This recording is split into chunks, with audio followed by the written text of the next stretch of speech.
Right, so I'll just go on with what this is relevant to Nottingham, but it will be relevant to wherever you come from as well. The same things will be happening. We have people that work for the City Council that know they're trying to bring in a dictatorship, and it looks like it's starting in Nottingham. We've been passed documents by members of the City Council that know what's going on. This basically says an example of how the egomaniac dictates. We are not all the same. If interested in further info, refer to this on Mickey Summers' Facebook page. This document was emailed to all the managers and whoever else got hold of it. I'll read it to you, and you will see an absolute dictatorship is trying to be brought in Nottingham. This is a legitimate email sent around to all senior managers, directors and heads of services at the Nottingham City Council. This is a proposal from MCC leaders. The gist of this is that he wants to force citizens to register to vote before they can access non-statutory council services. You will be able to see this for yourselves. I've got plenty of other copies as well, so pass it around and read it.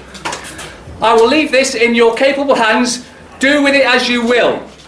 Dear colleagues, it was reported to CLT, I don't know who that is, last week that the leader of the council has requested an urgent report of Executive Board on 21st of July 2015, so this is coming up, to present options for linking the provisions of services to a requirement that the applicant for any services is registered to vote if eligible. So in other words, if you're not registered to vote, they're going to take everything off you. It's setting parameters for the report to board. Councillor Collins has stipulated that any proposal should be based on the following. Where we can legally link provisions of any services to the proof of residency in the city requirements, we will do so. Services should not see this as an optional extra, but as the council's default position. That in future, proof of residency must be that the citizen, if eligible, is registered to vote at the address provided. Exceptions to the proof of residency requirements would only be available via executive decision. In other words, they're the only ones that can say you're eligible if you're not registered. So it's a dictator saying, if you're not registered, I will tell you whether you're going to get any services or not. And where the exceptions are sought for legal reasons, this would need to be supported by unambiguous legal advice. Current discounts and incentives that are applied to services that are subject to residency in the city or which can be made subject to residency check are included in these proposals. Council is aware of provisions, previous concerns raised by service areas about this issue, i.e. that electrical registration might deter take-up of the services or impact on colleagues' time who would in future be required to check applicants' electoral registration status. These concerns will be addressed in preparing options for implementation. So they're going ahead with it no matter what you say. You're not getting a choice in this. This is a dictatorship. The executive is clear, however, that registering to vote is a legal requirement, that citizens should comply with that requirement, and that in making this change it will be clearer that services are provided for the benefit of city residents, and that as an obligation we encourage broad participation in democracy. In other words, if you don't register to vote democratically, we're going to force you to vote democratically. Does that sound very democratic to you all? No. Councillor? Right. The urgency in preparing a report for the July board meeting is that the annual canvass is about to begin and will run between August and November, with publications of the register on 1st of December. So in other words, they want this in by December, and they're implementing it in September and October. Operations will need to address how to achieve an increase in registration in time for the 1st of December register, and how communications and implementation of residency requirements should align with canvass activity. Now this is the bit where it gets real interesting. I would be grateful, therefore, if all service areas would supply email address nottingham.gov.uk, the information requesting and attach a spreadsheet. No later than 8th of July. We got this on 9th of July. Please note that there is an exception by the executive. They call themselves the executive, they're just parasites living off us. That the report to board will specifically address how the residents' requirements, if possible, could be implemented in respect of the following services in particular, though this does not exclude all other service areas. What they're saying there is if you're not registered, we're going to stop these services. And these are the services they're planning on stopping, and if you've already got them, they're probably planning on getting you out of them. Housing. If you're in council housing, well, if you're not registered, they're going to try and get you out. School admissions. If you're not on the register, your kids can't go to school. Benefits. I don't know if you know, but very shortly, the City Council, not just Nottingham, but all councils around the country are taking over the DWP. The DWP will be no more. The City, or in Nottingham at any rate, the City Council will be giving any benefits out. So if you're on benefits and you're not on the register, you're not getting benefits. You're not getting anything. The City card, the leisure card and concessionary fares and passes. All these will be taken from you if you don't do as the dictator says. Where a service area considers at this stage that access to services cannot legally be linked to a residency check, this must be confirmed by legal services. So if there is uncertainty about this, please initiate discussion as soon as possible on this matter with your regular contact in legal services, as well as indicating your grounds for this view on the spreadsheet. Please do not use this as a justification for delaying return of this spreadsheet as scoping of a totally of the services involved in a prior activity. That's basically Nottingham City Council telling you we're implementing a dictatorship this year.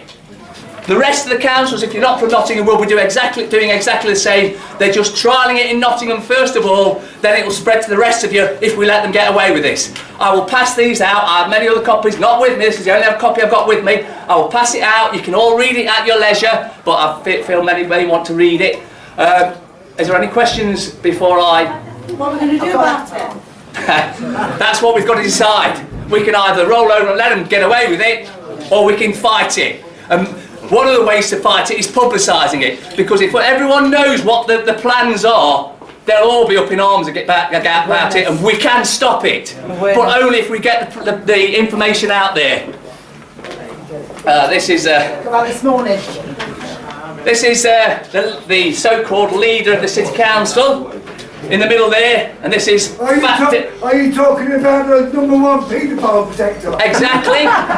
This is Dave, fat boy. I won't mention his last name, but if you actually get to see him, I'll pass this round. He looks a hell of a lot like Cyril Smith, and I wonder if he's into the same sort of stuff. I think I'm probably only going to know the answer to this, but is there any mention of, like, if you don't conform, like, what happens with your council tax? Do you still have to pay the council tax? As I said, the council will be taking over benefits. You won't get a choice if you're on benefits. You won't get a choice about the council tax. You won't get a choice about council tax. It will be deducted straight from your benefit before you get any money. But what about if you don't pay it? It'll stay the same. However, if you're not on the register, they probably will go after you. They're going to try and fine you. They're going to try and punish you any way they can, because whether you get it or not, we are in a dictatorship. These are just the final nuts and bolts to the actual dictatorship itself. This is how close we are. Right, I'm going to now pass this around. If you want to see it, read it as your leisure. I'll put it in the correct order, and that little bit of them with it. I'll pass it out here if you want it. If you don't want it, pretty much what I said. If you want to see it for yourself, read it. Any more questions before I hopefully move on? Hang on. Forget my ignorance, but what is their main purpose of that in order to register? Right. So I thought everyone knew this, but obviously not. They want you on the register. They don't give two hoots if you vote or not. They want you on the register, because if you're on the register, you agree with everything the government and the council are doing. If you're on there, that's your consent to them to do what they want. Which is why I'm not on the register and a lot more people refuse to go on. But they try to make it like Australia, where they've already got. You've actually got to vote or you're fined. Yeah, that's true, that's true. Actually, if you do not register, you could be liable for £1,000 fine. I went to like a postal vote in Ceylon and I was on the run about to take it hours. Hang on, we're doing it in order. You know, in my area, I think we were arguing with my council last year, they automatically put you on the register anyway there now, and you can't do nothing about it. Well, you can do something about it, but let me just say they actually brought that initiative in Nottingham this year, where you're automatically put on the voters register whether you like it or not. That's it, yeah. Yeah. There's another thing here. The other reason they want you on the register is they sell that register. Yes, absolutely. The more money they can make. They sell all your details and they make a fortune from And it. they get money for you being on the register as well. It's like £900 a year.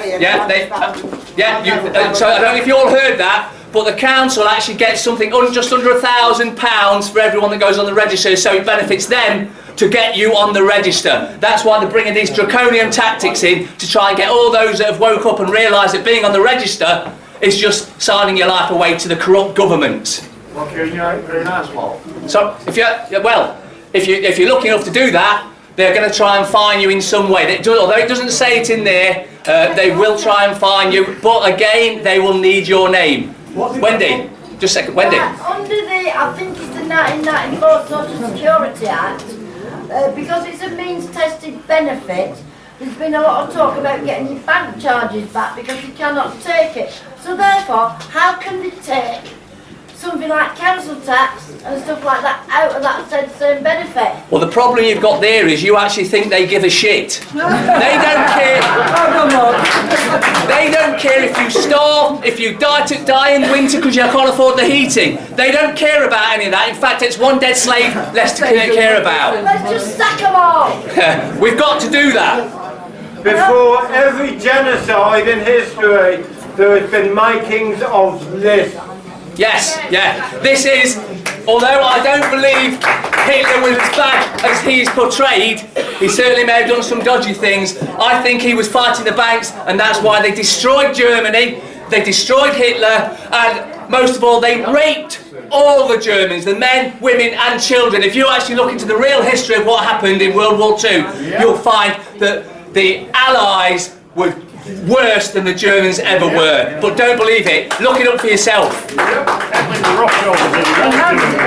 how will that go with universal credit? Hold it, one at a time, please. And obviously, you're on about the benefits. Is this the reason why the universal credit's coming into place? That's one of the reasons. They get it all together in one lump sum. They give it to the council then deduct anything they want. So, if you get fined for leaving your bin out, they just deduct it out of your next set of money. Simple.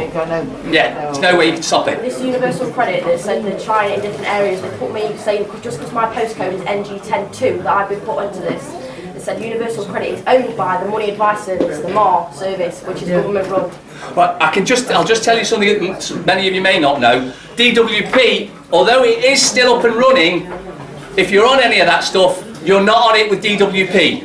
You're actually with a private company, and that is the only reason they can sanction you, because you're not with the DWP. They are incapable of sanctioning you, but the private company that you sign up to when they go down and get you to sign a new form, signs it over to a private corporation that can do what they like. ATOS. Yeah, and that's why they can sanction you.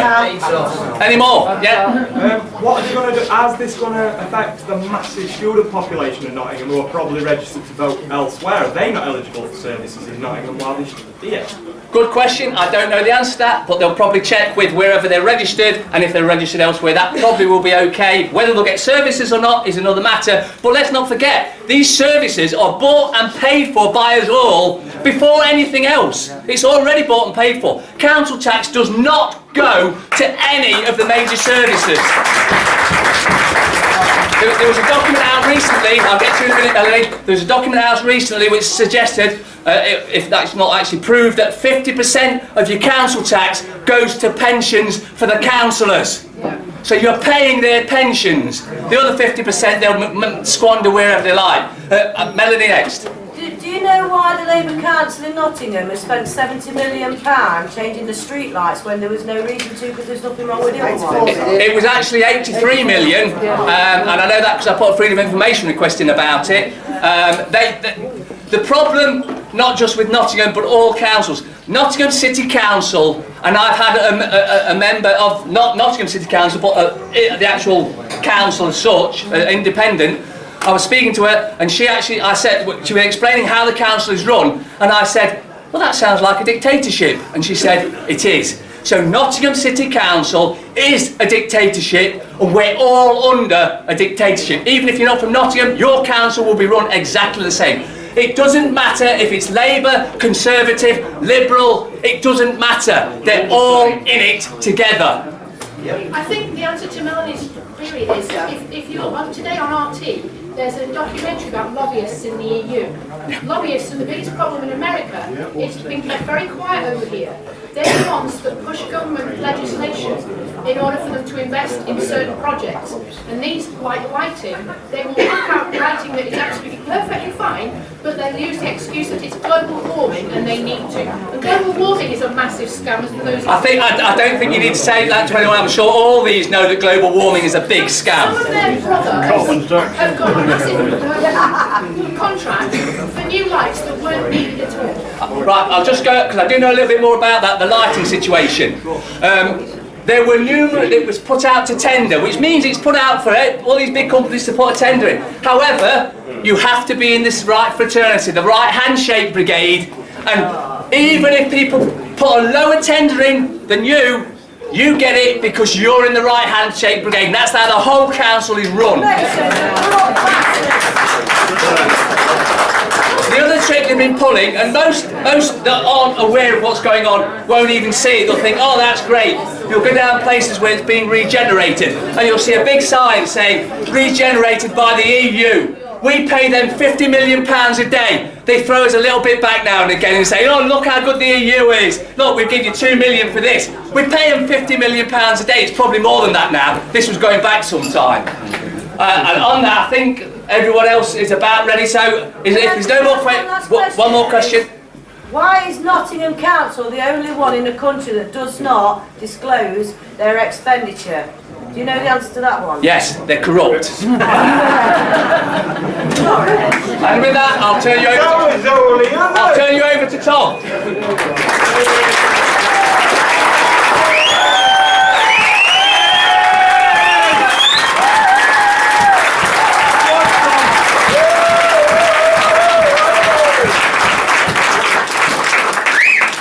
Can I have your microphone?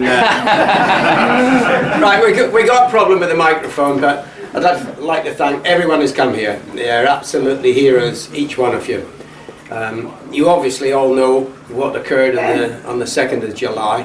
I'll tell you the little bits that you don't know about. Speak up. I don't have a voice! I can't speak up. I think somebody sorted out the mic. There's a special battery, it's gone flat. And, can hear you better than you did on your last one when you had a mic, Tom. Yeah, yeah. So, what happened on the 2nd, they've been monitoring us for 2 weeks. They've hacked our phones, they've diverted our telephone calls, they've wiped information off my phone.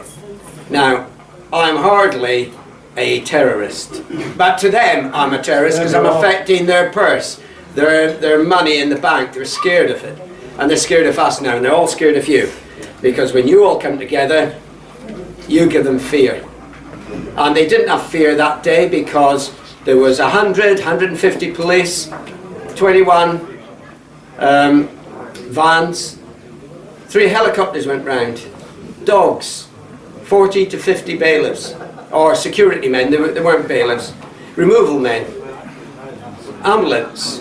I'm told there was 2 fire engines down the end of the road as well. So they spent a lot of money for Sue, Nicole, myself. Money well spent for a debt they claim of 43,000. They spent that planning it. A lot more than that in planning it. 2 weeks they used. So I was on my way to London to help another family. We had such fraud in the court. We had the documents to actually get these people's home, save it. And I was an hour and a half away when Sue phoned me and said they're all outside the door. They all stormed up, dozens of them. Can you imagine how she felt seeing all these people, men, running at her? Cowards. Cowards, yeah. Cowards. They would have needed more, because if I'd been in the house, they would have to double it, because I would not let them in that house. I would have done everything in my power to stop them.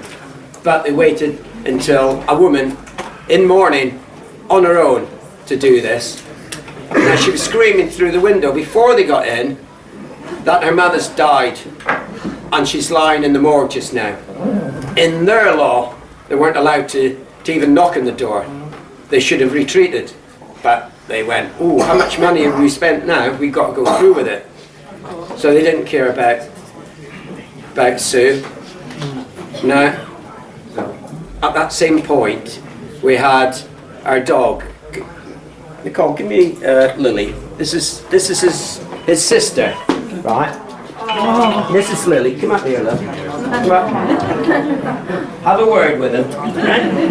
His brother, they ran round, giving a kick occasionally to see if he could get off the floor. The dog had leukemia, and then when you moved it, you could break a bone. And it's only my daughter that used to move the dog, and myself, and they wouldn't allow Nicole to come up and take the dog. They were asked repeatedly because we wanted to take the dog to the vet. I wanted to take the car down and put the dog in the car and take it to the vet. The inspector in charge of it all said no, he's not getting that. Yeah, I mean, let alone the condition of Sue, they wouldn't let her take her mother's lock of hair that she saved. They wouldn't let her take a bracelet that she had. That was specially made to remember her mother by. Sue promised on her deathbed she'd take care of this cat, and it was in the back bedroom. And this bailiff, and I'll need to know his name, so please, please, please, find out this scumbag. I need to know his name because he's going into court. He's not a bailiff, he's a security man. No, he's not, he's scum. Yeah. I need to know his name. He hid. Now, Sue said, I've got my cat, my mother's cat. He says, well, get it then. And as she was pushing back, there was about 30 people in this little bungalow. In the bungalow, you had 30 people. It looked more packed than this. And when she says, you're nothing but criminals, he said, stop. You're not getting the cat now because I don't like your attitude. I mean, what sort of human beings? They're not human. And then, after all that, they took, you've seen it in the video, Sue took the little dog out and it was put at the side in the blazing sun. And it was a hot day that day. The dog was in distress. They ended that dog early, the life of that dog. Next day, his name is Bruce, he got put down.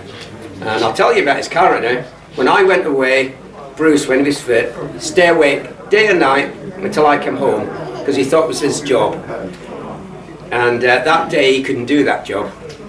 So I feel sorry for the animal that way.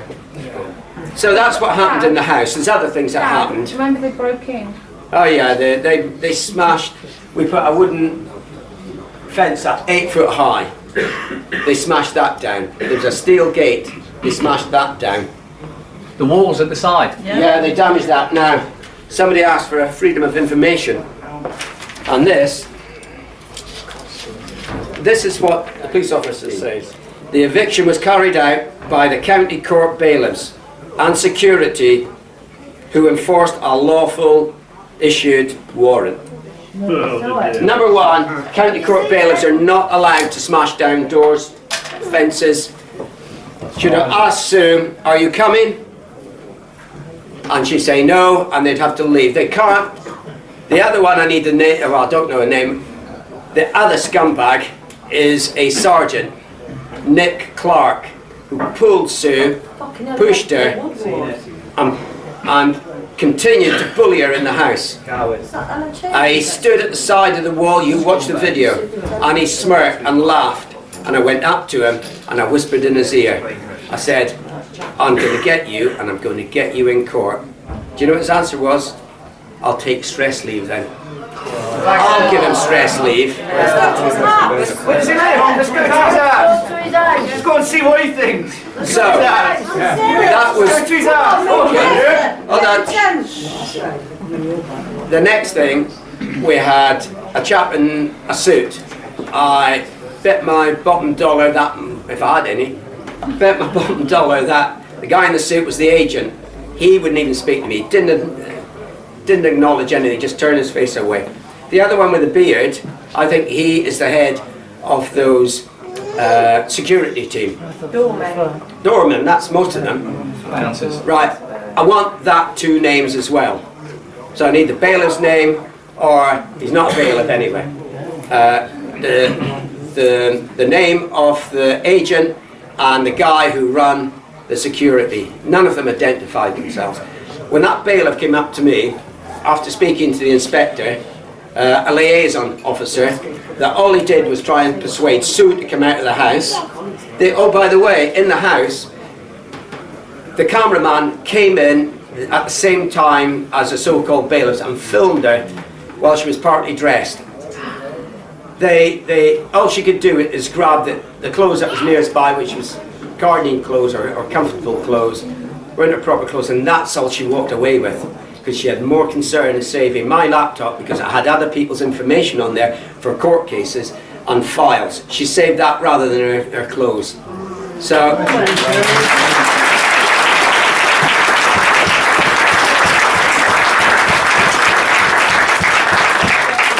that day was a shameful day for humanity. What actually happened. That's Nottinghamshire for you, unfortunately. It wasn't Nottingham Police, it was Leicester Police, Lincoln Police, Derby Police. They called them all I in. used to be the Assistant Chief Constable of Leicestershire. Chris there. He was the Deputy Chief Constable of Leicestershire before he got promoted over here. It was Nottingham as well. Yeah, it's all of them, all in this Midland region. They got together to actually carry out its Operation Hooper.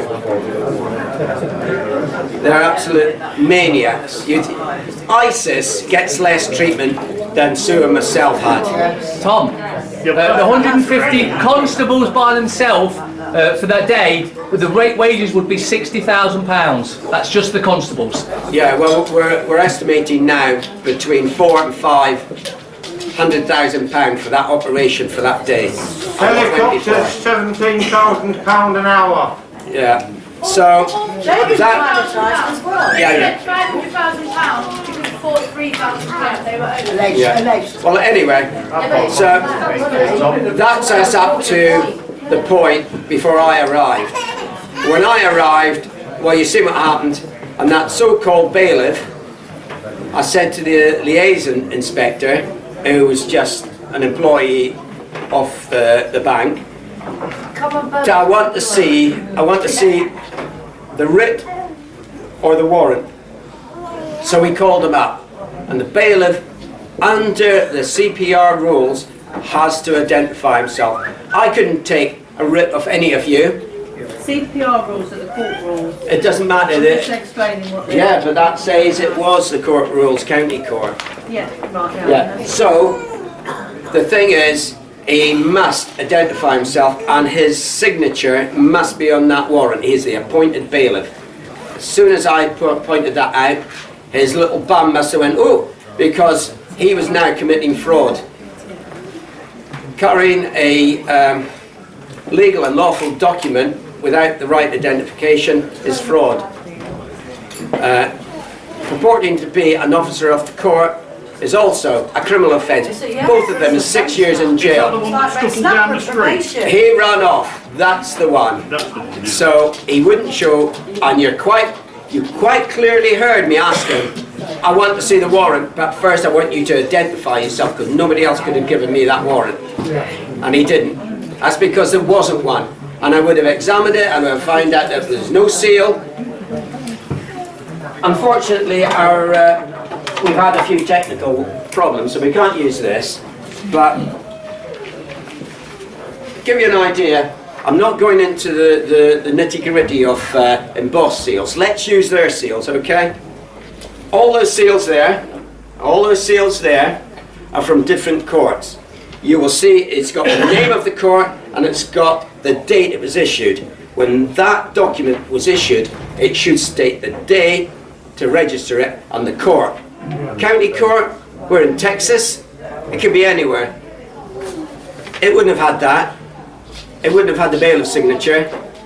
And it's very difficult for them to fill out a proper warrant or writ, because they got to itemise every detail, why they were doing it, who's done what. It's not just a blank. And the only thing anyone's ever seen is how much? 000.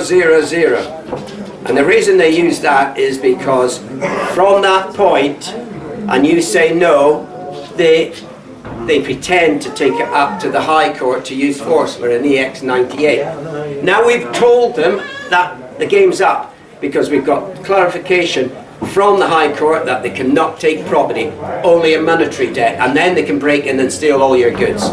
That's the only reason. They can't take your house. So that is another matter altogether, but he never claimed what he was or who he was. So we're now in serious fraud. Robert. Those so-called officers, I went round each one of them. You've never seen all of it. We've got separate footage that we're not putting out. I've looked in every one of their eyes. Have you seen the fucker? She's ugly as fuck, I've looked in all their eyes, and the majority of them just look at the ground. Hold on. Sorry, correct. I looked in all their eyes. There's a few that put their eyes in the ground. The ones that were selected down the bottom of our little chase were psychopaths. They wouldn't do it. They stared right through me. They couldn't. But there was 2 policemen, believe it or not, that spoke to my daughter. And that sergeant, Nick Clark, was listening from a distance. And they said, so this is an illegal eviction. And with that, he walked over to them and said, you two, get out of here, get out there. Have you got that on tape? I don't know if it's on tape. We haven't gone through it all. Check all your films. Yeah. We got lots of films. You've got that on tape. But always carry a camera or a mobile phone, mate. Is that Tourette's again? There's children in the room. Yeah, I know. It's all right. I was joking. I joke a lot. I know you are. You've got a good sense of humour. Even the day I joked. In fact, there's nothing more cutting than a joke to bring someone down to earth. So, as I walked, they were trying their very best to arrest me. And the reason why they wanted to arrest me is because to give me a restraining order. Now, a restraining order means I can't go up there. That's why we never had the meeting at our normal place. I can't go up there. They've restrained me to go there. We can. The public can, because well, we support you. It's your voice, and in common law, it's the common people that speaks, not the county court. So let's take your house back. Well, by all means, if you want to go and have a look at it after this, I'd suggest go and have a look. But I'd like one thing to do before I go any further. Sue, come here.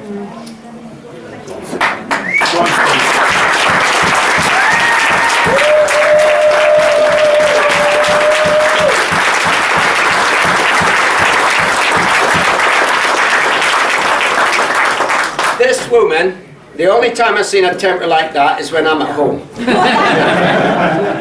She never buckled. Under all that pressure, she didn't buckle. They forced her out.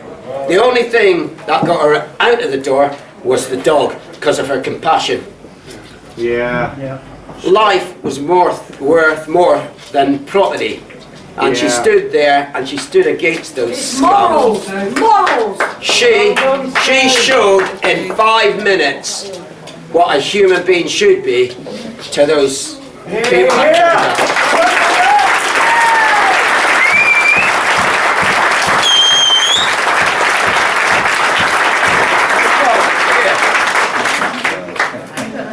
Here's another one. This is Nicole.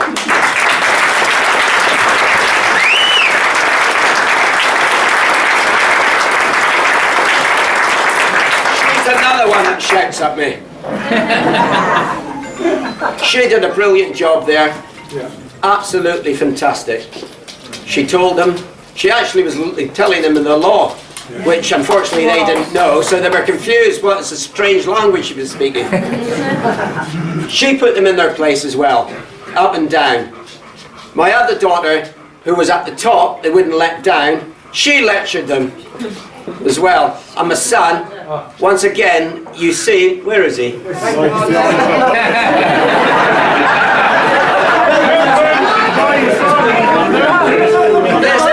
This one. Great. Have you got it? Have you get it? Amanda, have you get it?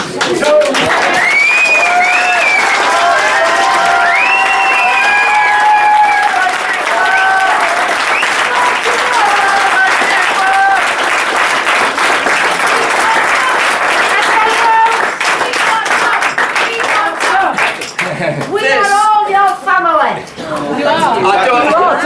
That's a lot of Christmas cards.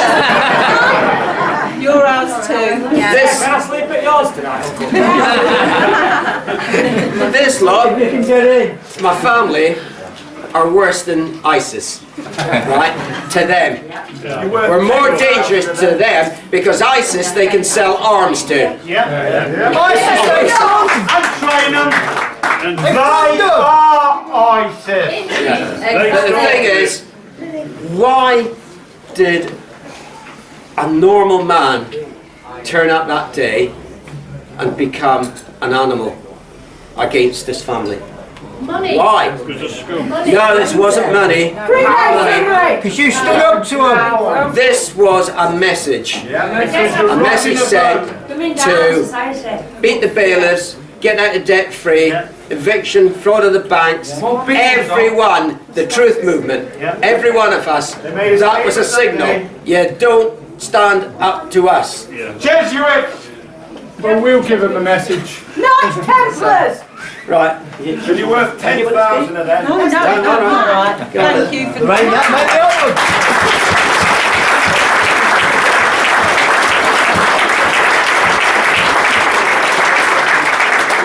I couldn't be more proud of my family at any point when outnumbered by serious criminals, and they didn't, and they were so well behaved. Tom, they stole my family for standing up to Yeah, I know they did. And Sue, you swore. I noticed that. I mean, nobody, under that circumstances that Sue found herself in, could have handled themselves better. So, I think she's brilliant.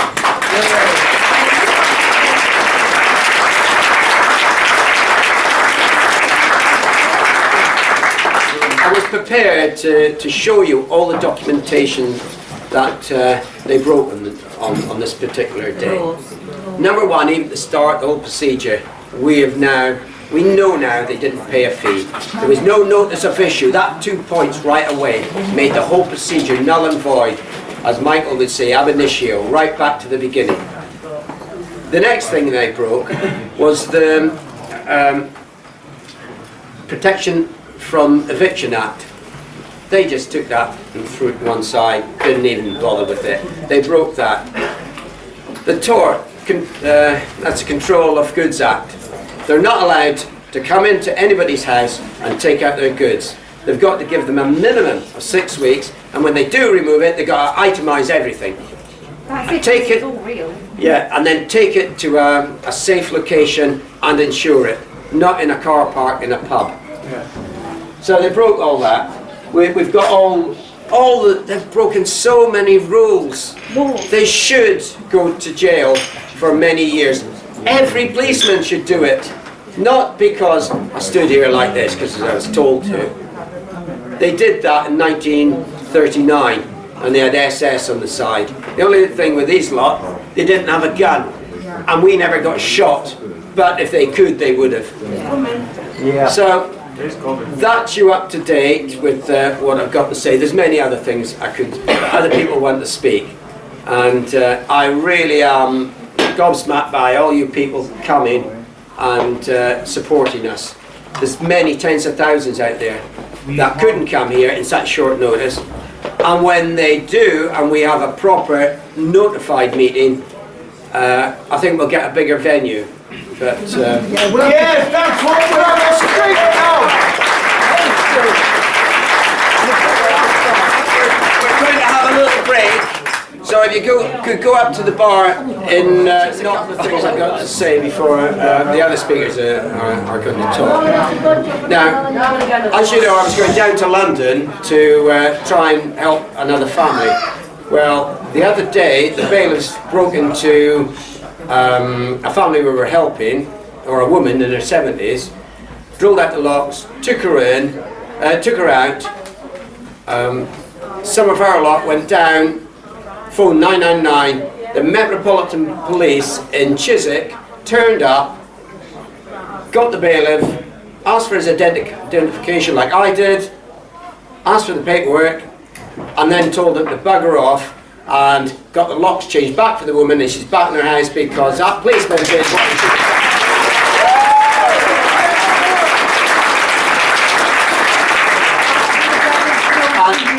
And that's the reason why they're trying to stop all of us, because we're stopping them. The other thing, I want to make a public announcement. Until common law is the law of this land, I'm withdrawing my consent to be governed. I'm withdrawing my consent to be policed. I will not have criminals telling me what to do, or my family. So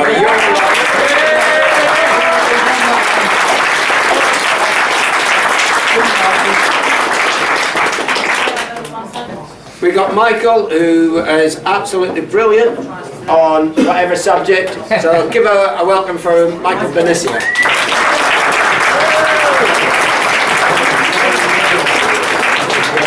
I'm going to try and keep this as brief as possible. What I want to do first and foremost is I want to give thanks and all due praise to the amazing, courageous, inspiring display that was given by the entire Crawford family. So,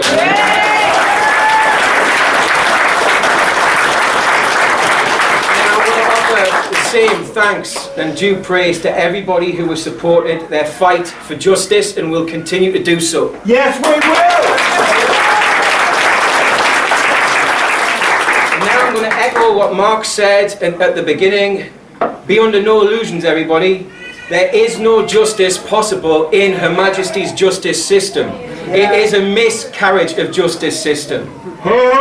The government, such as it is engaged in the theft of the assets and property from the people. The banks have no money, they haven't been using money to lend for God knows how long, and it can be proven. But those issues we can agree on or argue about all night. The point that I want to make to you, above all others, is we are living through the most aggressive form of neo-fascism that has been known in the modern world. Corporatism, by another name. For anyone who is unsure as to what that means, it is when the so-called rights of fictitious entities known as corporations are placed above the natural rights of people. That is what has happened. There is no justice available in that system on any issue. And you know what? The people who work for the establishment, they're starting to get wind of what's really going on. The number of people they draft in who don't give a shit about you, who don't give a shit about Tom and his family, they had to wheel in people who look like maybe they got to the border and someone said to them, do you fancy a job?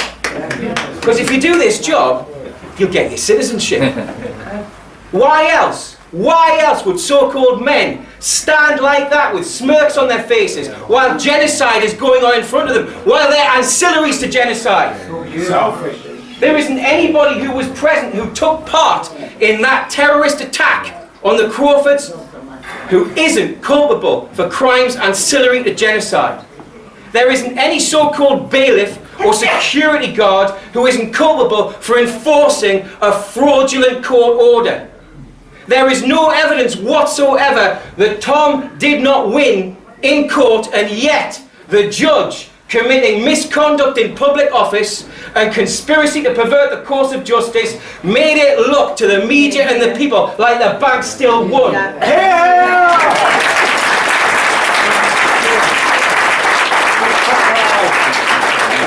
The entire mortgage transaction is founded upon institutionalised mortgage fraud.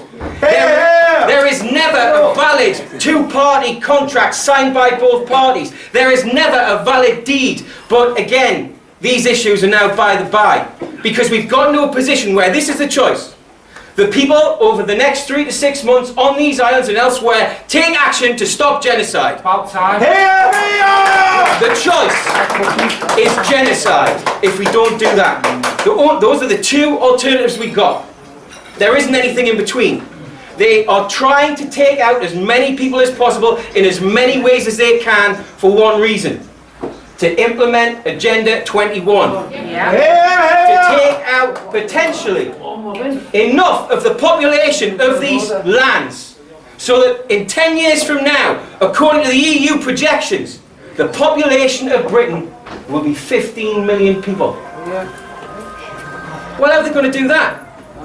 They're only going to succeed if the people do not take two courses of action in every community. And these two courses of action are the only means of protection left.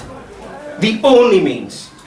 One, in every community, a grand jury of the people, for the people, by the people, is founded to hear every miscarriage of justice that goes on in their courts.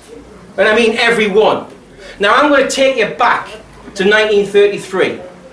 What do you think happened when a mortgagor went to a judge and said, you know what, there's no proof I owe any money, and they've got no documents which compel me to this mortgage, and I think it's a fraudulent transaction? Well, in all likelihood, the courts would have done exactly what they did now, only prior to 1933 and the enactment of the Administration of Justice Miscellaneous Provisions Act 1933, when the government purported to ban the grand jury. Right until that moment, what happened in every miscarriage of justice was the injured party went to the grand jury, who convened and decided whether or not there'd been a miscarriage of justice, and if there had been one, upon the evidence, they used to nullify the judgment. Had we not been hoodwinked into thinking that any government had the right to abolish the grand jury on these shores, that is what would have happened prior to the terrorist attack. Because no grand jury can ever be interfered with by any government. It's purely of and for and by the people. Now, the second thing is to found a peacekeeping force in your community, because there is no protection from the police anymore. They are doing the job of chief revenue collectors and enforcers of unlawful court orders, and we've seen it again and again. They don't intervene when you ring up and report a crime that's being committed against you by an officer of the Crown, but they do turn up and physically manhandle people and get them out of the way so a crime can be committed, and then claim they're there to stop a breach of the peace. Wear that many hats but their hat, you know what I mean? Yes, exactly. Now, if just those two things happen in every community, that is, a grand jury is founded and miscarriages of justice are heard and quashed whenever necessary, and also allegations of crimes against the child snatchers and child traffickers and the paedophiles, against the fraudsters, the banksters, the people right at the top who are making all this happen purely by taking the buns in their back pocket and turning their backs as if nothing was going on. How much more are the people of Britain going to take? How much more? Nothing. No more. And why? Why is this different from any other time when people have stood in rooms above pubs and said these things? Why is this different? We know the truth. We've got the internet, we've got knowledge, we've got because we have access to all the information that previous generations never had. Now I'm telling you, should the people of these lands just organically grow into a mass movement that says, right, if we can agree on one thing, let's agree on this.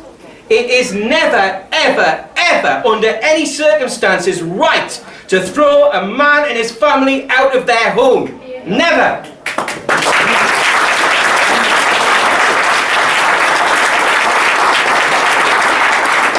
For those of you who don't know, I have studied the law until I wanted to just, honestly, I thought I was going insane. The amount of their bullshit that I absorbed in order to try and understand how it was working their way every time. You know what? I've been in every court, every jurisdiction. They banned me from every civil court in the land illegally. And the one conclusion that I came to at the end of it was the same one that I knew in me gut right at the beginning was the case. It's a rigged system, pure and simple. Yes! It's rigged in favour of the banks and in favour of all the banks' interest, and that breaks down to the interest of the Crown House of Rothschild. Now, you can go and research that if you haven't already. Please don't take my word for it, but please do take this as a self-evident truth. There has never ever been a moment on these islands in known history when the indigenous peoples were about to be completely and utterly taken out by a central government. It didn't happen in 33 because we still had the grand jury, and then it was stopped, and then all of everything that happened in the following years, we don't need to go into that.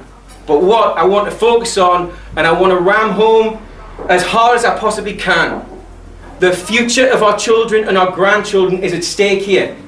They do not want any people on these islands who are not compliant slaves or useful dupes. They want everyone to be dependent on the state. The universal living wage would set so many people free of all their worries and anxiety, and that is one of the main tenets of international communism and national communism. They want to make us all the same, and they want to get rid of everybody who is standing up to tyrants and trying to make a difference by spreading truth and information that they know people need to take action. So, I am not suggesting that anybody does anything except exactly what this man here did prior to me coming and starting speaking, to revoke your consent to be governed by tyrants, and to say until these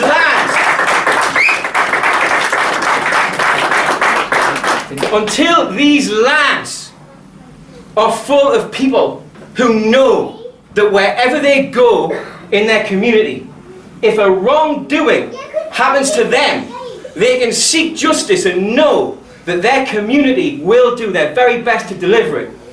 Not that, oh, well, if I go into their system, first of all, I can't afford to pay their fees, and they're going to give me a hard time getting a fee remission, and it can get into thousands of pounds before you've even been before a judge, and it's all fixed anyway. So you see, it's soul destroying to keep going through that, to keep asking their system for the remedy that it's set up to deny you.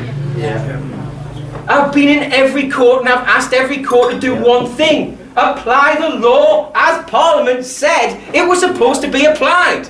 As numerous judges have said again and again, it should be applied, not just on the mortgage issue, on every issue. So, after all of that research into the law, the conclusion I came to is there's only one thing that any of us need know about what the law really is. Not statutes, not what they apply as the law. What I'm talking about is something which I think you can all easily understand. My rights end only where yours begin. In other words, do no harm, but take no shit. That is all the law anybody needs to know.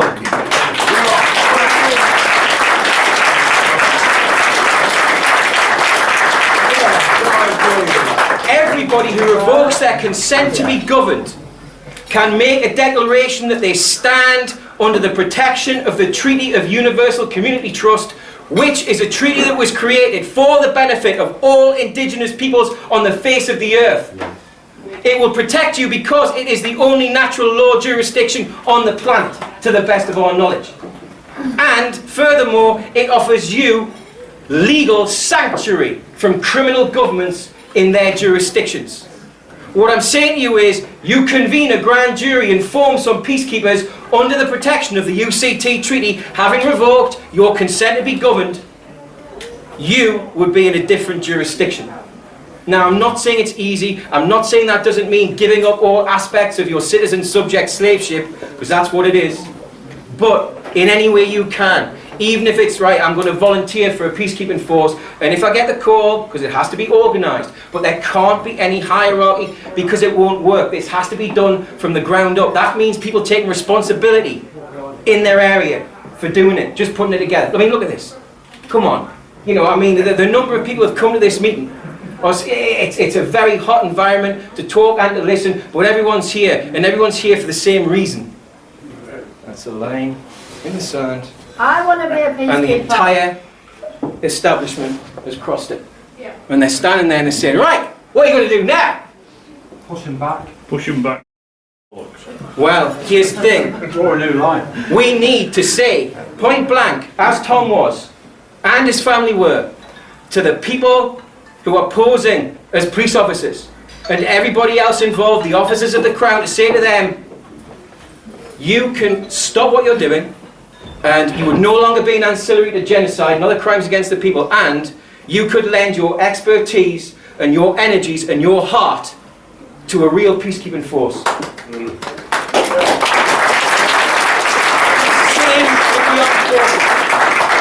The same with the armed forces. Under the UCT Treaty, they can renounce any false oaths that they've made unknowingly in good faith. Because the number of ex-army people I've met who are suffering from post-traumatic shock syndrome and who know how bad things are, and they've said to me words to the effect of, in Afghanistan, we're basically guarding the heroin, and that's what it was about from the beginning. Yeah. In Iraq, it was always about the oil and taking the resources of the Iraqi people. So what are we? This is the thing. Anybody who was duped, anybody who was misled for any reason and did something in good faith because they thought they were doing the right thing, they are not culpable for their actions until they realise what they're really doing. That's what I'm saying. The police and the armed forces need to stop taking part in acts of genocide. They need to stop. It doesn't matter where they're going on these shores and in foreign climes. And the reason is, how would we, when we look back on the 1930s and the rise of fascism in Europe, how many in the room have thought to themselves, what would I have done if I'd found myself in Berlin in 1936? Or elsewhere? What if you couldn't get out? That's the thing. Yeah, because you would have just been chucked in the armies, wouldn't you? Whatever did transpire back then, the one thing that I want to leave you with, none of those people could prevent the rise of fascism and what transpired after that, because they never had access to enough information in the right space of time. We have. There's no excuse for us not deciding that we're not going to take all this shit anymore, and we're going to take action to stop it, as is our natural right to do so.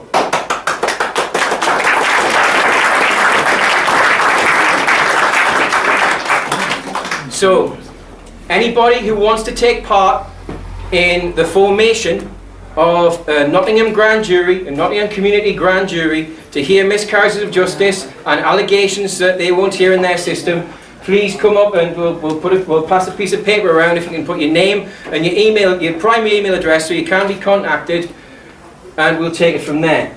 Anybody who is from the Peacekeepers organisation that's already been set up in the room, please let yourself. Brilliant. If you can, anyone who is interested in joining the Peacekeepers, please see these two guys here. So, Midlands, anywhere in the Midlands. Okay. Now, if this happened in every single community right around the country, it wouldn't happen overnight, but we'd actually be doing something to stop it.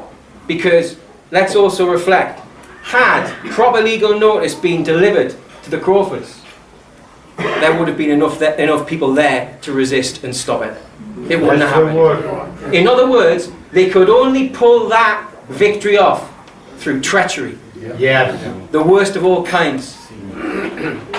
These people have to realise that they're acting like parasites and stop before it's too late. Treason. It is, against the people.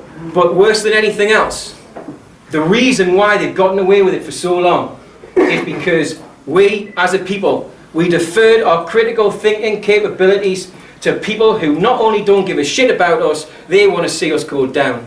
Here, here. They want us down to a manageable number. They don't want resistance spreading. They don't want our kids growing up knowing the things that were hidden from us. So many things. They want compliant slaves. Is anybody here a compliant slave? No. Definitely not. Right, okay. Is there anybody here who doesn't want to take action? No. That wasn't resounding. I understand it's difficult to do. And I'm not Thinking about it. Just thinking about it. It doesn't matter what the action is. It just matters that when you are faced with a wrongdoing that somebody is doing to somebody else, that you never ever turn your back. And I know no one in here is going to do that. Well, we're here, so we're acting. Exactly. Therefore, I think the phrase you need is we do a Tom. yes, exactly. Is that a new one? Okay. Now, I am at the moment sweating as much as a Geordie on his first afternoon in Torremolinos. So you'll have to bear with me. And I apologise to those who heard that joke last week as well. I want to finish off because there are, I think, more people who want to speak. I just want to say again, it is time to take action. It is. Grand juries and peacekeepers, just those two steps, everything will become different. It will. So thank you for listening.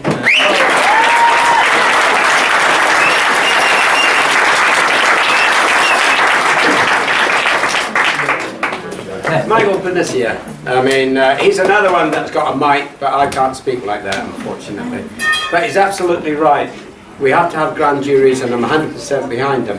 If we don't stop what they're doing now, I don't want your children, my grandchildren, or your grandchildren working like we did for 48 years and waking up one morning and not even having a toothbrush or a roof over your head.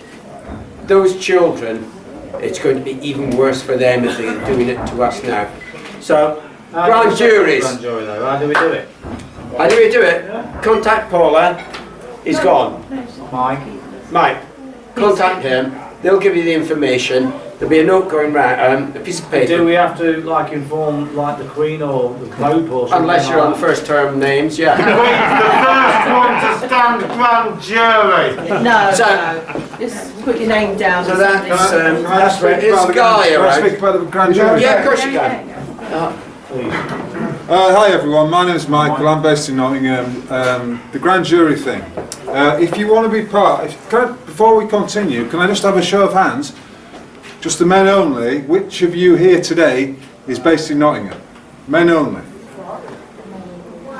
Right, I'll just explain why, thank you. Because I'm looking around the room and I'm wondering, where are all the men of Nottingham? There's a lot of good women here today. And on the 2nd of July, I was part of what was ultimately a very thin line that attempted lawfully to stop the theft of Tom's and Sue's and Nicole's private stuff from the house. And the problem was, as Michael said and as Tom has expressed before, we didn't have the numbers. If we'd got the men there was a lot of women who were there on the front line. In that kind of environment, you need big men. You're up against, my partner got arrested by a big 6 foot plus dope, right? Masquerading as a police officer. Who were violently attacked her. Now the point is, he would have thought twice, he's obviously a coward, but he would have thought twice if it had been a body of men that he was facing, big strong men. So what I'm saying to you is, ladies, could you do us all a favour, and all the men you know, you've got to put out the shout to them, because without more bodies, okay, and a greater physical presence, this whole shit parade of state control and fascism is going to continue to be unrolled. And I'm not saying that in any sexist sense, I'm just talking purely from a practical perspective. So men in here particularly, and women, I'm talking to all of you, can you please put the shout out, because we need the men to come forward. and the women as well, to form the peacekeepers and to take part in the grand juries. But occasionally, on the front line, we do actually, well, on the front line, we do need more men. And that was one of the things, the great tragedies for me on that Thursday was the fact we simply could not get enough bodies there to stop, because we would have stopped them, there's no doubt about it. And everyone, each and every man and woman who took part in that attempt to stop the theft and the crime taking place, I salute you today, because what you did was absolutely brilliant. And all those charges that were placed against the false arrest charges and the false charges for breach of the peace and assault will be quashed. Now, what Michael was saying needs to be reiterated. Nottingham has got a long history of rebellion, right? It's in our blood. The people of these lands, when the backs are against the wall, they will do the right thing. And Nottingham's got a long history going back hundreds of years, but particularly since the Norman invasion.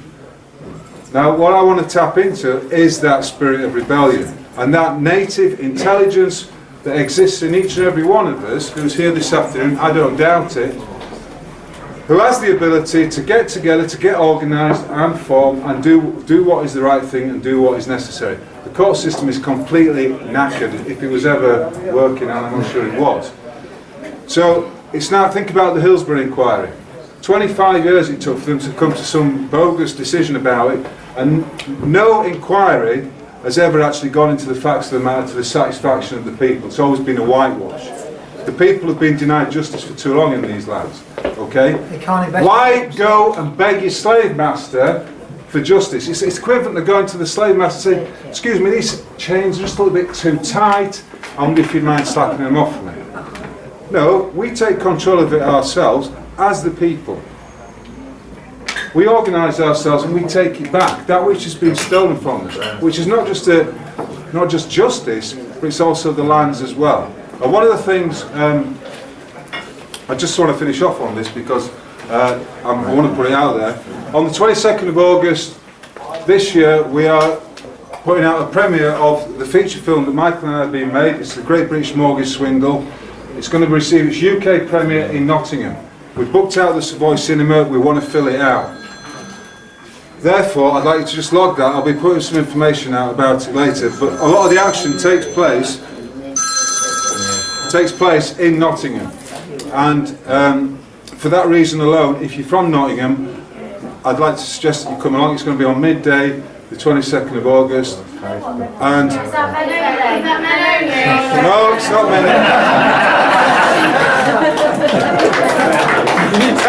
Everyone's invited, of course, and I want you all to spread the word. Why would it be men only? Why would it be men only? So, you're going to get statements about sexism. I'm just appealing. I'm saluting the women here. When you were about the men. Sorry, can I have one at a time, please? I was born in the 1950s. There were men and there were women. And the women usually stayed at home and looked after the children. The men went out to work because we could afford to live like that. In general, there wasn't all the poverty and depravity and everything else that the system was providing us with. Yes. Sexism is a tool of the New World Order to divide and conquer people. Yes, it is. It's proven to me several times today, my son is stronger than me. I can't do certain things as he can, or my husband, or any, my other son. On that day I was there. I stood back when the shit hit the fan and the police were protecting the van as they led it off the site, off the street. So I know that I couldn't do anything else, and I would have just, my back would have been knackered, my knee would have gone again. Didn't want to do that. Men are stronger than women, it's a fact. No, we're not. Some of us are cripples. Respect to the women. Can we just let Sue finish?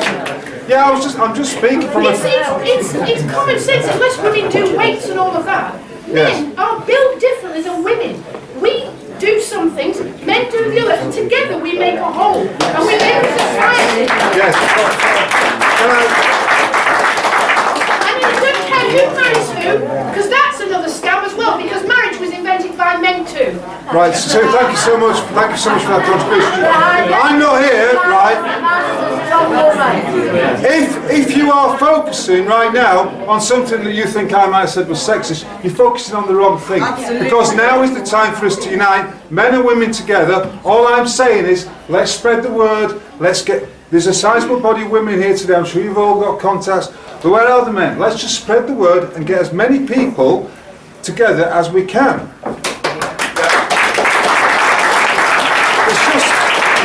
You know something is wrong. When I got the call on the morning of the 2nd, I've been falsely evicted by the same bank and UCAR twice myself, and it hits me in the gut every time.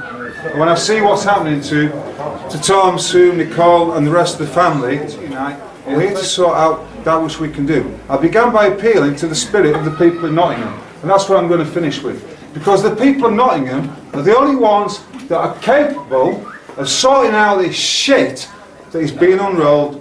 As Mark explained at the start, the state terrorism that Crawfords were survivors of, the only people going to stop it is us. Okay? So don't, if you're accusing me of sex and all that, let's just ask yourself, are you with the people or are you against the people? Because as Sue says, all that sexist stuff, the division between men and women was invented to divide us. And now is not the time for us to indulge in any of that crap. We're here to unite as the people. We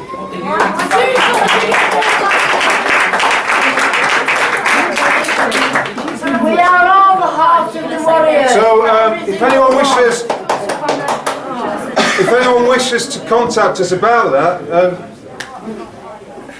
I personally would like to hear more about the grand jury. one of the things about the grand jury, right, is this. It was always the last remedy. If you go on my website, I've got a book there that you can download as a PDF file. The website's roguemail.org. There's a PDF in there that gives you a historical overview and practical steps you can take to form your own grand juries. What I'm talking about here is something, of course, that's always conducted in private, because it is the last remedy standing of the people against the tyrannical government. You cannot. You shouldn't. We do not need to be informing anyone in the state about something that's taking place in private, which is the grand jury. We protect the identities of each and every one who sits on the grand jury. It's done in private because obviously, if their names were discovered, there would be a threat against them. Now, I can't remember, what's the email address, Michael, to contact us about this?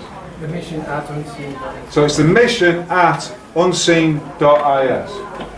Okay, and I'm proposing that we actually get this rolling in Nottingham. I know there's a lot of good people who've got all kinds of organisational skills.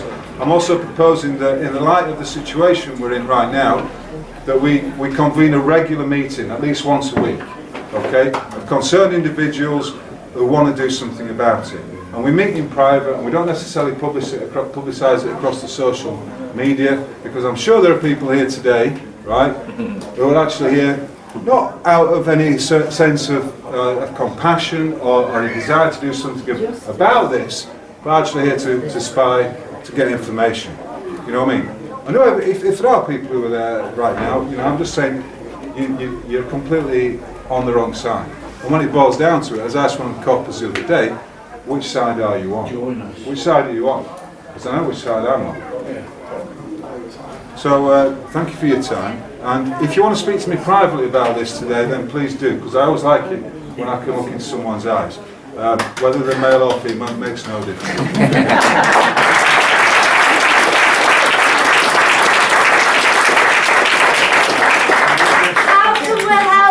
From outside Nottingham. Many of Move to Nottingham. Just to clarify the men and the women with Michael, it's only because he's jealous of your women's haircuts. That's Tom, how can we help your family? That's what we'd like to know. Yeah, I know you are. Guy will be speaking in a moment. He'll go deeper into it. What we've been talking about just now is very important, because can you imagine you get found guilty in their court and you know it's all wrong, and then you take it to your own court. This is the people's court. That's how it used to be. You put that concern before someone, 12 to 25 I think it is, and if they decide that there's a serious problem here and that judgment was wrong, you then move on to a petty jury, which then decides and then indicts those that's guilty, like Godsmark. Godsmark, you're a criminal, and he's been aiding and abetting with the children, with the property, anything that he can get money out of for his cohorts. He owed you. So our next talker is, I don't think it needs any introduction, but I'll do it anyway. It's Guy Taylor.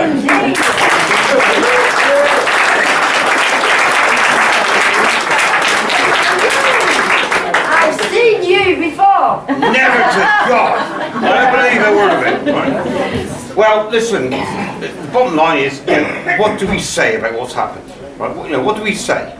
We've got people turning up without paperwork. I'll tell you what, if I got a bit of paper out of my pocket and offered it to any one of you and said, this entitles me to 20 quid out of your pocket, you'd say, well, let's have a look at that bit of paper.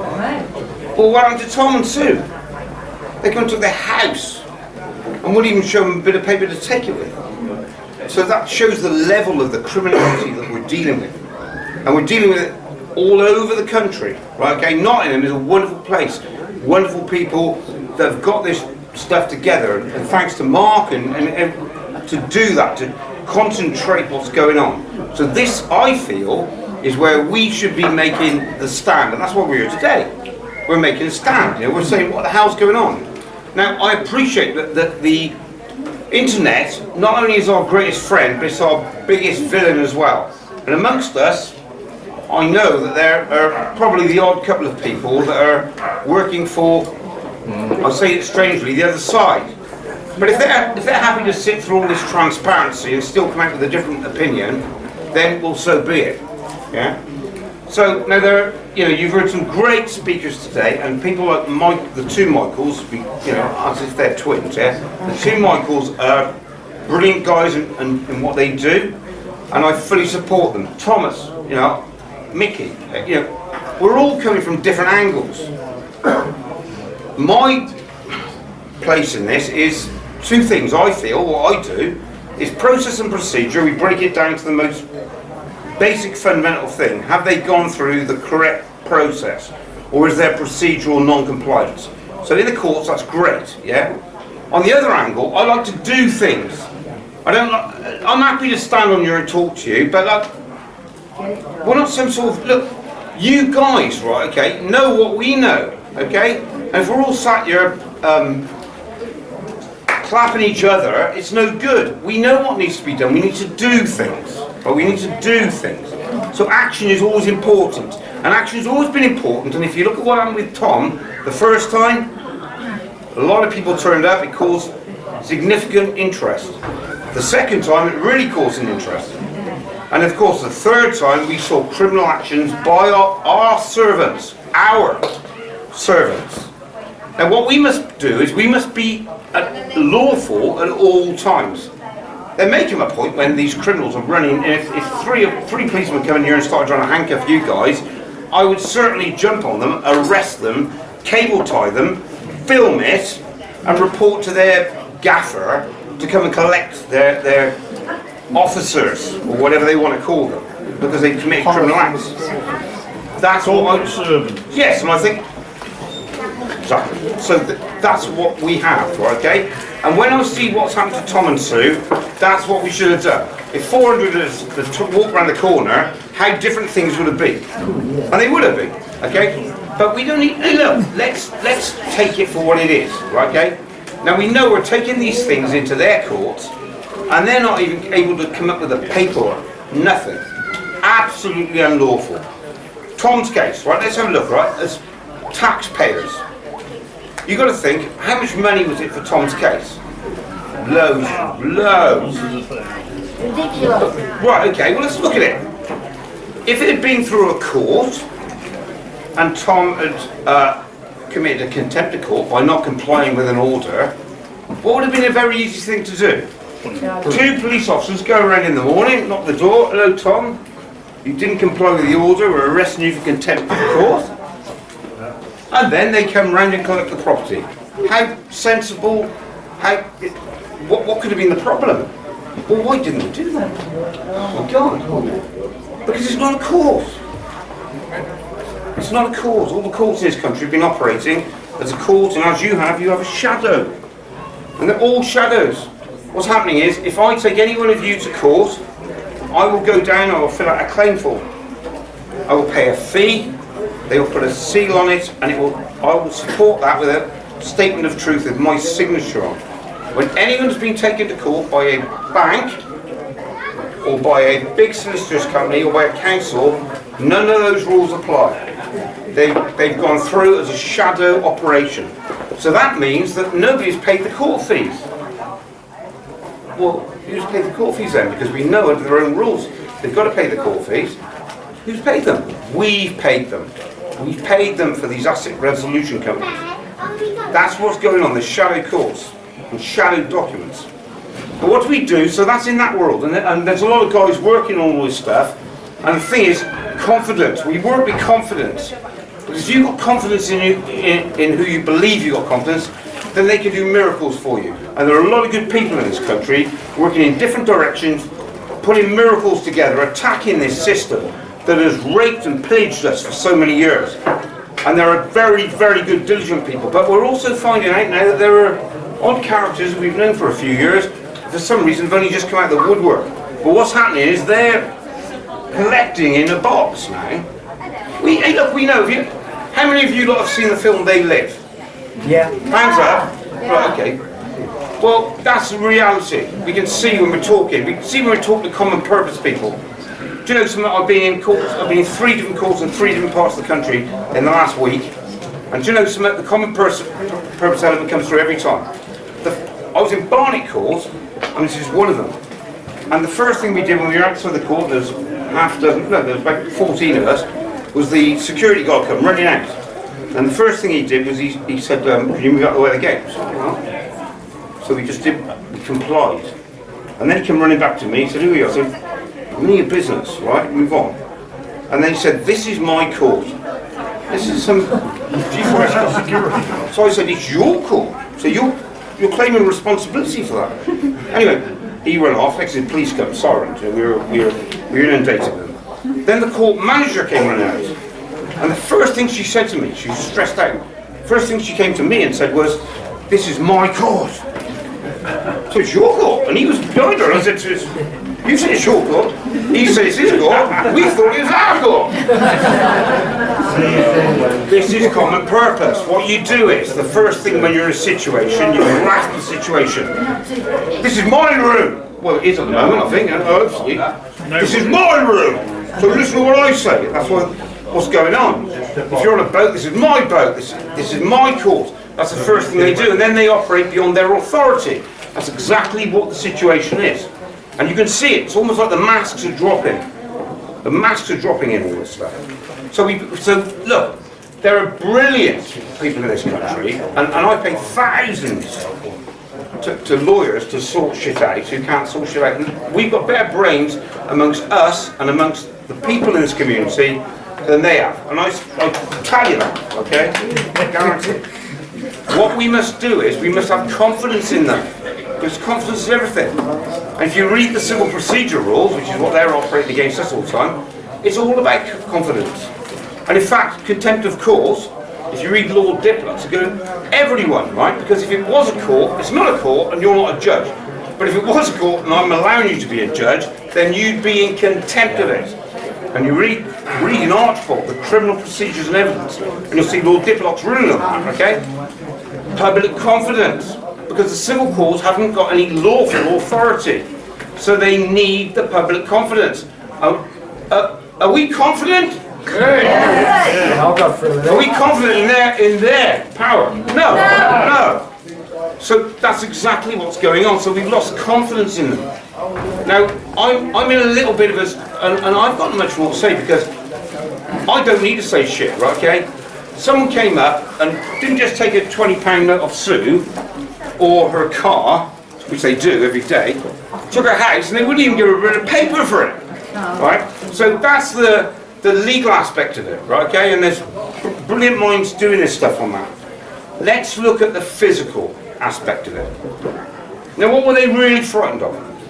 What happened in July last year, after Thomas Sue came to my place? People turned up. People turned up, and it was peaceful, and we were all great, yeah?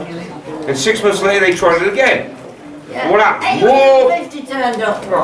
Double bubble. Yeah. Twice as many people turned up. So, all of a sudden, that wasn't a problem. There wasn't a single person arrested. There was no breach of the peace. But yet, what happened to Sue and Tom, what do they do? What do they do? The police then state that they're there, under common law, arresting you for breach of the peace. While behind them, people are operating fraudulently in criminal statutes and acts to steal possessions. So what do we do about that? What do we do? You tell me, because we're all angry, aren't we?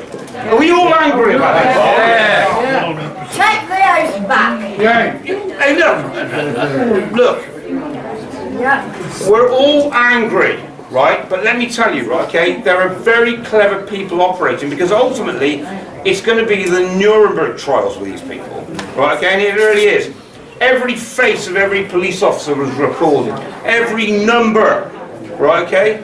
And that's why I said, do you know why I said to give them forgiveness, I said, the ones who just stood there? Because I know, if they take independent legal advice and they're given good legal advice, they'll be told, well, technically you're in breach of section 26 of the 2015 Criminal Justice Act, which we should all carry in our pocket. So at that point they might think, well, I want forgiveness. Yeah? Then it causes infighting. Okay, that's what they've done with us all the time, and they're trying to really do now. You know, you guys really know what's going on with people trying to influence. Hey, look, man, why are you so interested in me? All I'm trying to do is trying to help everybody. Right? Okay, we all help each other, don't we?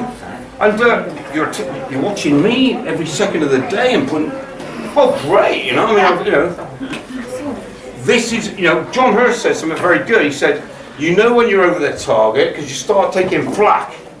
That's true, right? So, right, let's get away from all that and let's talk about action. Because all of you people here, including you who you know you shouldn't be here, but maybe you're learning something. Everybody is here, right, okay? Now we've had a great meeting and great people talking, right, okay? Is that going to do anything? No. Is it? Come on. Actions speak louder than words. Right, okay, so let's do it. So what I'm saying is this.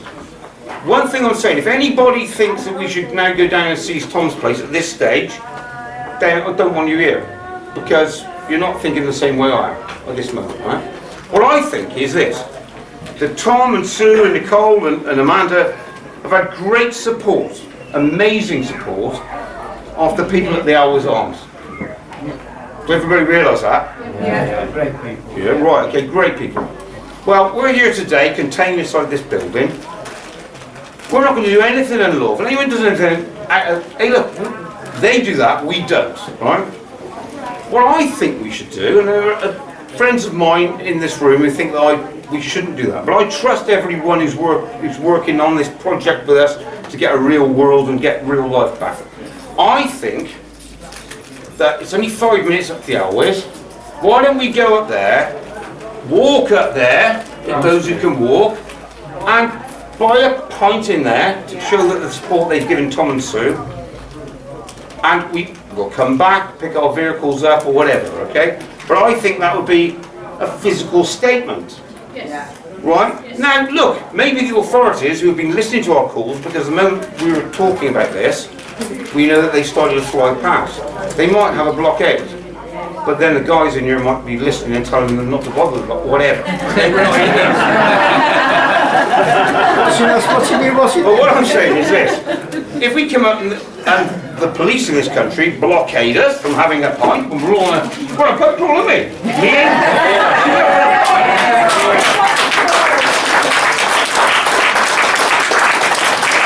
We walk up to the next premises. Well, exactly. Obviously not. So we walk up, but if they do barricade us off, they'll say, oh, you only come up for a pint to support some local business, we'll turn around and walk back.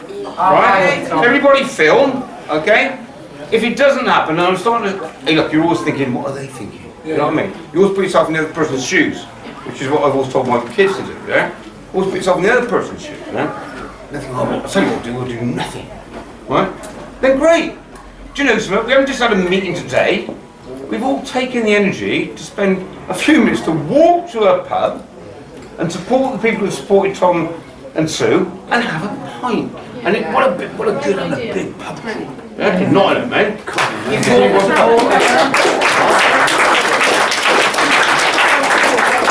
I appreciate there may be people who think that there are going to be elements amongst us that'll go running down to Tom's with a white flag or whatever, okay?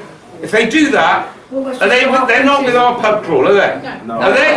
No. We're just going to go there and have a beer or whatever, right? So, excuse me. Yes. Your idea is great for us to go there and make a statement. Yeah. But what is the real strategy? You speak up a little bit, please. Strategy to help Tom and the family together. Right. Because we are not touching that. No. It makes it more important to me. No, I appreciate that. And can we touch that? I mean, can we touch that? Let's not give it up because Yeah. No, I appreciate that. strategy in order for us to go and teach these people head on, even if it is in their fault, and address the issue. Yeah. Such that it should be addressed very easily. Yeah. If we don't have the capability of putting that together, we should hire somebody. No, I agree with you. I agree with you. I mean, but look, what can we do today, right? Okay, I'm not. Let me explain, right? I'm not here to tell you any of you guys what to do. You know, I'm not here to do that, right? The only thing I'm suggesting at this point, right, is that we go up the pub for a pint. Yes. All right? Fair play. That's all I'm suggesting. Nothing else. And whatever strategy we do have will not be broadcast. Yeah. Well, why would it? Anyway, I'm off. Right?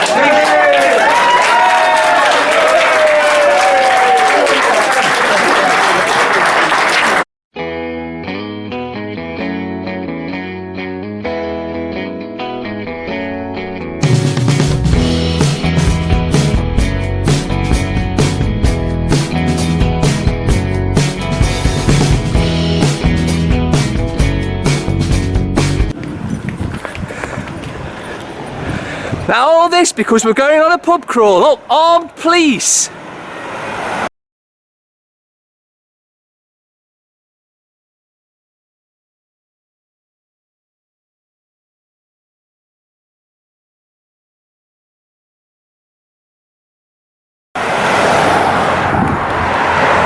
Ah, you muppets!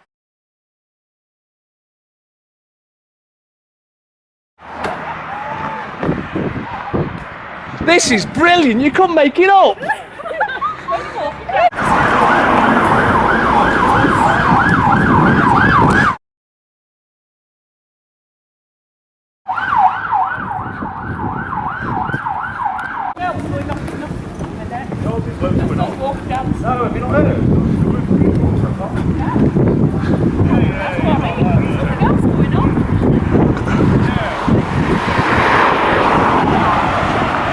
Remember in the beginning of the talk I said we live in a dictatorship? You need any more evidence? I like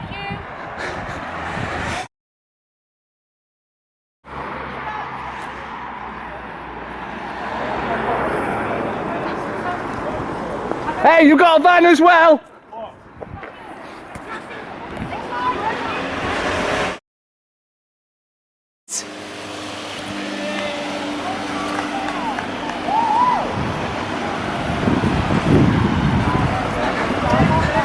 Wow, you can't even go for a beer these days. No, I'm in trouble. And I've just texted. Hey, there's more of them coming. Don't tell them we're going out for dinner tomorrow. Oh, no. Don't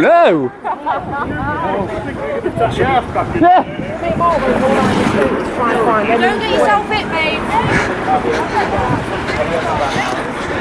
More armed response.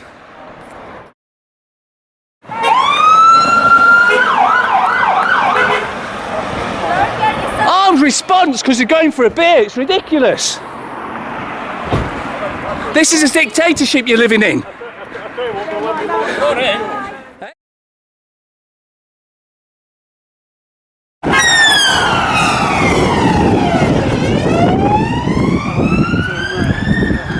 Let's go in the back way.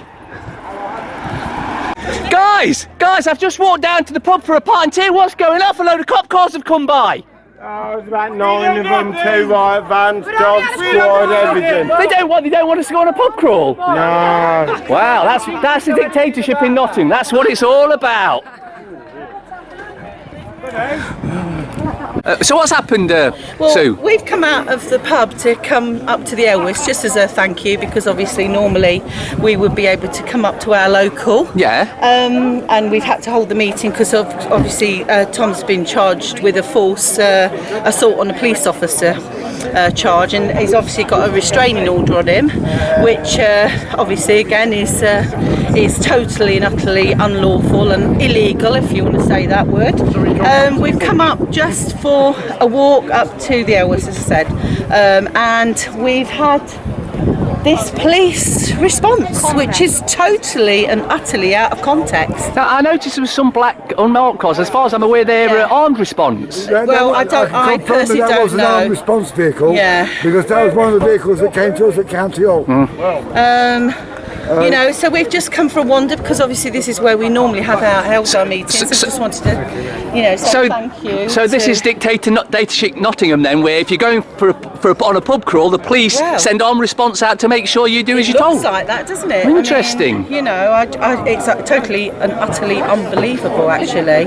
I mean, we called out somebody to come and look, somebody shot a pigeon outside our house last year. It took 4 or 5 days to get somebody around, and then we got a PCO. Well, and that was shooting a pigeon at our door. Well, you see, that's a totally different matter to doing something that the banks don't like. Yeah, well, obviously, but I mean, these people are just out for an enjoyable afternoon and come to the meeting and have a wander up to the Elwes. Well, yeah, and that's what I was thinking. I came out, started walking up, and all these cars flying by with the lights blaring, and I thought there'd been a murder somewhere. Wow, the pan. Get anybody there for the murder. Yeah, but so yeah, I mean, you know, it speaks for itself, I think. I think it does. Now, go and get a well-earned drink. I will do. More scum. Operational support TSG. In fact, we shouldn't call them scum. Those Shouldn't that be TSB? Yeah. Those that were here on last week on Thursday will remember the I won't say constables because they weren't constables. We've got a new name from now. They're sickos. Scum in clown outfits, because that's what they made themselves.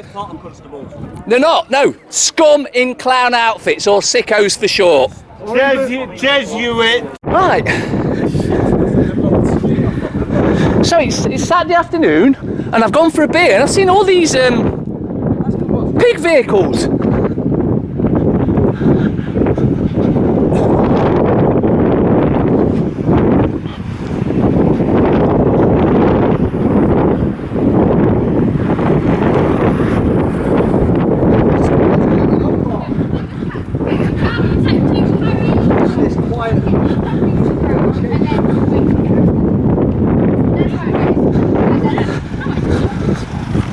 Hiya. Yes, lads.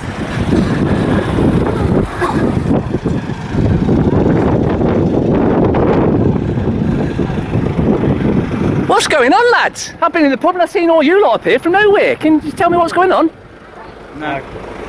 Oh, okay. No, I asked you not to come down here, though. Why? Why? You're a resident. You're a resident. What's that got to do with you? He's not. You're not a resident. What's it got to do with you? Well, you're not to come past this point. Right, at the what moment. says I can't get past this point? Why? Because if you do, then I perceive there's likely to be a breach of the peace. There's no breach of the peace. Okay. So what is going on? Hey, I'm not informing you of that. I'm just telling you that I don't want you. So when I rotate what my colleagues already Can I see your identity? Well, it's hidden. It's okay, I'll just pull it out, it's just the number's hidden.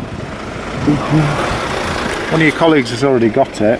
Yeah, well, we like to make sure we get them all, because you're all evil. Are you dealing with a criminal issue today or a civil matter? Excuse me, I'm just going to pull this out, if you don't mind, just so I can... I'll do it myself if you ask me to. Yeah. Can you do that, please? It's still covered. Thank you. Okay. So this is the sort of dictatorship we live in today, then? Can't even go for a beer? We went through all this the other day, didn't we? A couple of days ago. Oh, you were one of the sickos that were here? Right, I'm a sicko, am I? Yeah. Right, okay. He's telling me what you did wasn't sick? Are you telling me that what I did was? Yes. Why? You ain't no better the criminal offence. Right, okay. That's what you think I did? I know that's what you did. Right, okay. Did you get any paperwork? Did you see any paperwork? Or you just followed orders? Me too. So what went on in the court? You tell me. I don't need to tell you. You seem to know, have all the answers. Okay. So where's the paperwork? Is there any paperwork? Oh, they're that organised. You've even lost the van keys now. Wow. So.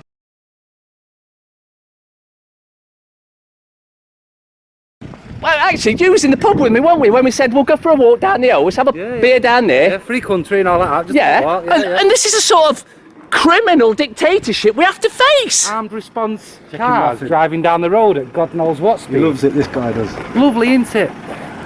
You must have something in yourselves that God's saying. Can you just identify your thingy? Because 581. Okay. Oh, it's okay. You can see that one. Thank you. I can tell by your eyes. Disgraceful behaviour. This is why the public detests you all. Because you work for the banks. Nazis. You've got to take. You ain't going to be here much longer. You lot's going to get sacked soon, and G4S will be taking it all over. You mentioned the courts. The biggest corrupt place on this planet's the courts. And you said and the courts have made the decision. We're not going to get into an argument with you because that's what you want. It's not an argument. You want us to get into an argument, and you want us to say something that we'll later regret, or possibly do. Well, you're regretting everything. I tell you what, you should regret what you're doing now. Why do you use psychology every time we get into a discussion about what's going on? You say, I'm not getting into an argument with you. It is common purpose training. You know about common purpose. You've been on a course, I can tell. Yeah. What do you know about common purpose? Oh, I haven't got this one's ID. That's where we go. When I try to. NLP. I've got it. God, so you do actually go home at night and think, yeah, that was a good day. When I go to meet my maker, I'll say, I did a good job that day. Because you don't. You go home every night when you've got what you're going to say to your children, to your family. What are you going to say? Did a great job today. You say, great job. It seems to me, I think that you are dressed like Nazis. Look at you in the black. You've got a weapon that can kill someone, and it already killed loads of people. Yeah, and it's strange. We come down here with a camera.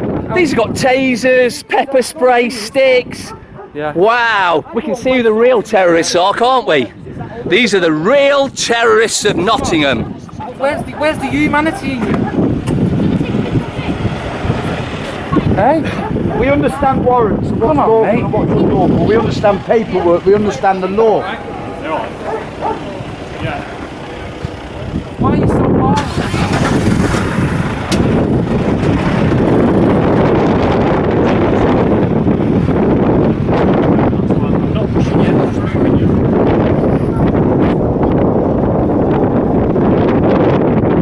Has there been a crime committed here? Constable, I do believe you're a public servant. Has there been a crime committed here?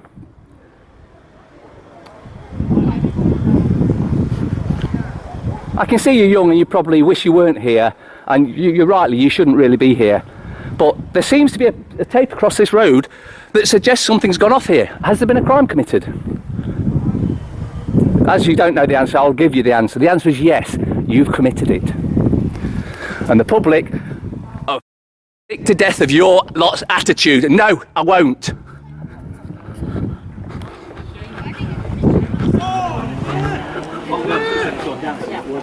Right, you great little fascist!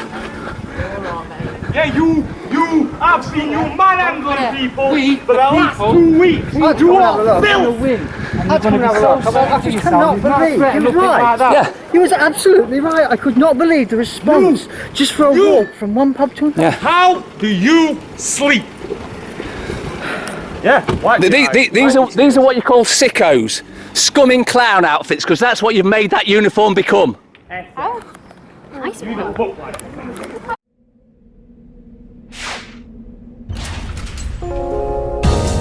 Debt Free TV, in association with GetOutOfDebtFree.org.